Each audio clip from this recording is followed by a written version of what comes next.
3 মাস বয়সে ঋদ্ধিমা প্রথম এই গ্রামের বাড়ি ঘুরতে গিয়েছিল। তো গ্রামের বাড়ি সপ্তাহখানেকের মতন থেকে এখন আবার ঘুরে আসছে মালদা টাউনের দিকে।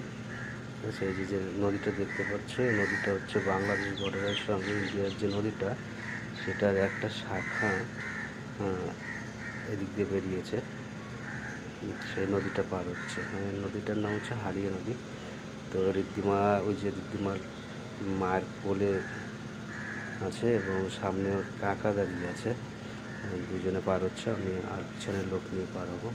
নদীটা বন্যার সময় পুরো ভরে যায়, নৌকাই থাকে সারা বছর, ব্রিজ হয়নি।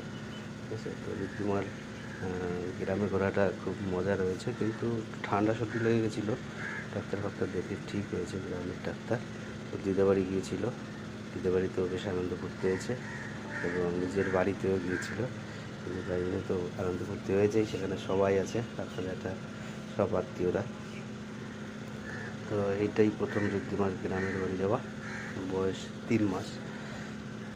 ঋদ্ধিমার ব্লগটা যদি ভালো লাগে সাবস্ক্রাইব করো চ্যানেলটি এবং শেয়ার করতেও ভুলো না।